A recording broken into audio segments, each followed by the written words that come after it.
Ayan. Hi guys, good afternoon. Welcome to YouTube. You are in the Siman Discarte channel. My name is Maricel and I am your host this video.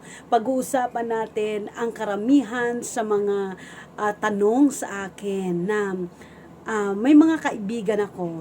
May mga kaibigan sa Facebook, kaibigan katabi lang, dito-dito lang, na tinatanong ako na Maricel, hindi ka ba natatakot na pumasok sa YouTube na baka marami kang marireceive na negative comment or baka mabash ka? Ang sagot ko po, bago ko po pinasok ito, napaghandaan ko na po ito. Natural lang ang basher, nandyan talaga yan. Natural ang negative comment, nandyan talaga yan. Hindi mo maiwasan. Kaya payo nga ng ibang mga eksperto na sa pag-vlog, sa pag-YouTube, na lakasan mo ang loob mo. At ano man ang sasabihin nila, wala ka dapat pakialam doon. Basta masaya ka sa ginagawa mo, then go. Pangalawa, ano ba ang dahilan daw kung bakit nag-YouTube channel ako at hindi na ako nagla-live selling? Well, malapit na akong babalik sa aking trabaho. So, hindi ko pwede dalhin ang mga produkto ko, yung mga item ko sa trabaho ko, which is sa loob ng barko. Kasi bawal po tayo magtinda doon. So, ang ginawa ko, dahil mahilig ako mag-online, mahilig ako mag-Facebook, mahilig ako mag-YouTube, bakit hindi sarili ko na lang ang i-features ko kaysa magsayang ako ng $2 na internet per day, bakit hindi na lang talaga ako magsayang na mapakinabangan ko na. Total, mahilig naman ako mag-Facebook everyday, mag-YouTube, so mag-TikTok. So, pakinabangan ko na yung $2 na binabayad ko sa loob ng barko. Hindi sarili ko na lang panoorin ko kaysa ibang taong panoorin ko, sarili ko na lang panoorin ko.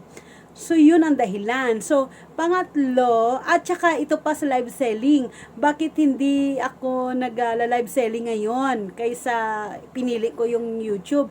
Kasi nga sabi ko nga malapit nang ako babalik sa trabaho ko. Ito pa, si live selling kasi, totoo naman talagang may pera ka pag matyaga ka. Kikita at kikita ka talaga sa live selling. Kaso lang, ang real talk, reality, marami kang kalaban. Sino kalaban mo? Si supplier versus retailer. So, yung presyo nila, syempre, mas mababa kaysa sa amin. So, yan ang isa pang dahilan kung bakit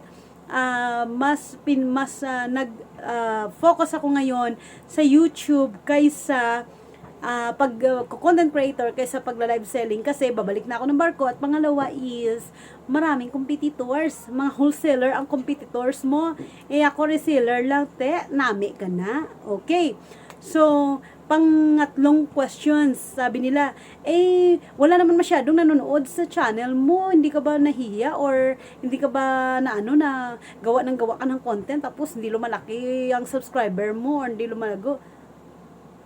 Ang motive ko ba, para kanino ba ako nag-vlog? Para kanino ba ako nag-YouTube?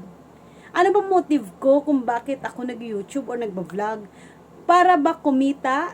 Para ba lumaki ang network ko? O sige, sabihin na natin na nandoon. Pero kung hindi talaga para sa iyo, huwag mong pilitin. Maging kontento ka lang kung anong meron ka. Isa pa, ako na nga tong nag-vlog, masaya ako sa ginagawa ko. Pag masaya ka sa ginagawa mo, then go. Wala ka dapat pakialam sa sasabihin ng tao. So, kung hindi lumalaki ang subscriber ko or hindi dumadami ang viewers ko, then what? Basta masaya ka, at least mag-spend man ako ng dollar sa loob ng barko para pambayad ko araw-araw sa kakapanood sa ibang tao. Sarili ko na lang papanoorin ko. 'Di ba? Oh, magfi-feeling din tayo minsan.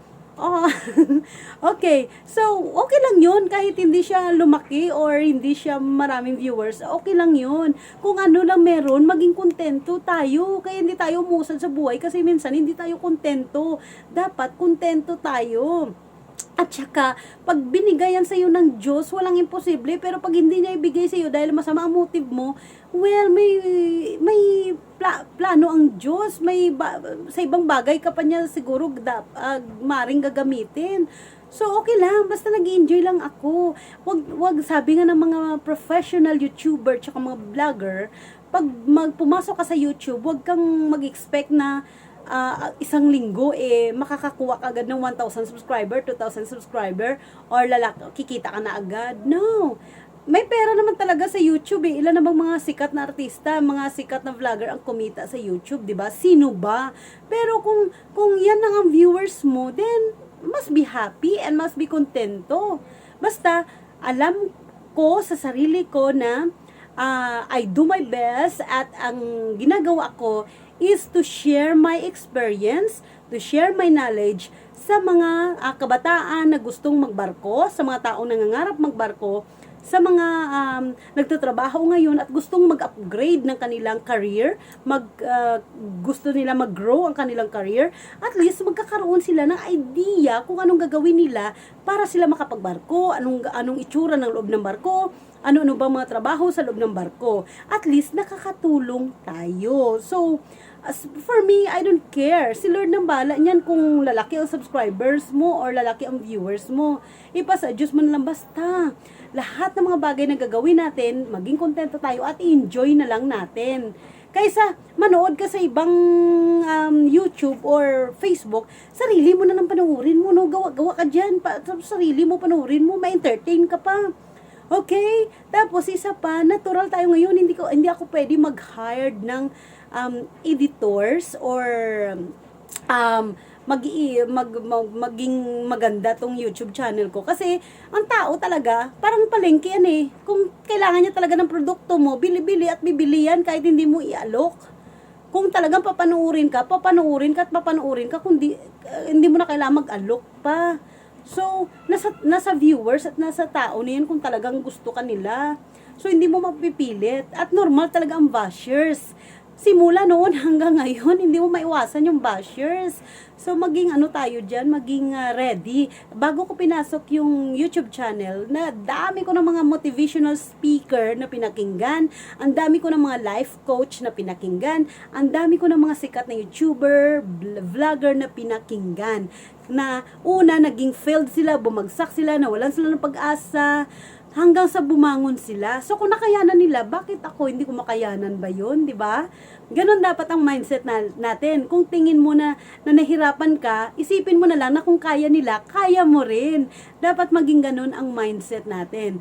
So, yun sa kabuuan, huwag tayong mag-expect ng return sa mga ginagawa natin ngayon. Kaya, alam mo, hanga ako sa ibang mga YouTuber, sa mga ibang vlogger, na napakahirap pala mag-vlog, napakahirap mag-content creator, napakahirap mag-YouTuber, pero napakatyaga nila kasi si YouTube, requirement niya talaga na parang full-time ka talaga magtatrabaho sa kanya.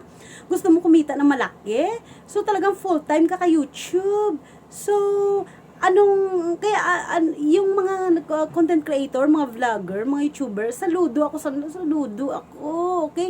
Kasi hindi talaga madali ang ginagawa nila, hindi madali ang trabaho nila.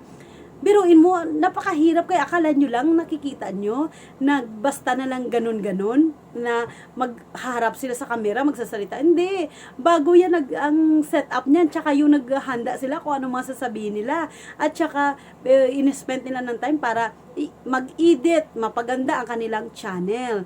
So sa channel ko, organic muna ako. Kung ano lang ang kaya ko, di ba? Organic muna. Wala pa nga ako 100 na subscriber, nasa magkano pa lang ako, 22, 23 subscriber. Pero okay lang 'yan. Hindi naman ako atat na Tsaka kung para sa iyo, para talaga sa iyo. Kung hindi para sa iyo, then be happy and thankful to God. 'Di ba? Ganun dapat ang mindset natin. Syempre, sino bang hindi gusto maging million subscribers or maraming viewers? Kahit sino naman, kahit ikaw nga siguro, 'di ba?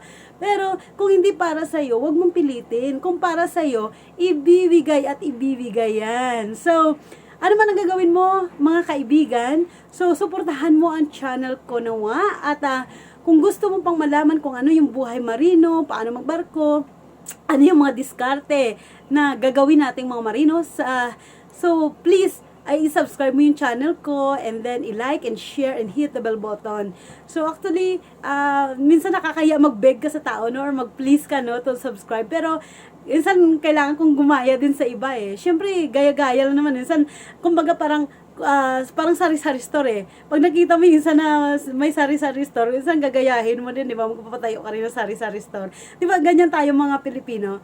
Pero, I mean, di ba, sa realidad ng buhay So, pag may nakita mo nagtitinda yung isa ng isda, magtitinda ka rin ng isda. Pag nakita mo yung isa nagtitinda ng mga damit, magtitinda ka rin ng damit. So, kumbaga, pero pag kung ang customer or ang viewers natin, kung saan niya gusto, hindi naman natin sila pwedeng hilahin na talagang pupunta sa atin, mga agaw tayo. 'Di ba? At hindi ko kailangan mag-request ng mga kailangan sa kapwa vlogger or YouTuber na, "Huy, isub to sub mo naman ako. Huy, ano." Hindi kasi kung sabi ko nga kung para sa iyo, para talaga sa iyo. Kung hindi para sa iyo, then accept it. So be thankful in everything, no? So, ang bago ako mag-close, no? Ang gusto ko lang, ang verse na iwan ko lang is Jeremiah 29:11. Ang sabi nga ng Lord, 'di ba? My plan for you is to prosper you and not to harm you. Plan to give you hope and a future. So once again, this is the Simon Discarte channel. My name is Maricel. At kung ano man ang gagawin mo sa araw na ito, sa hapong ito, God bless you. Ingat ka palagi. Mahal ka niya. Bye-bye!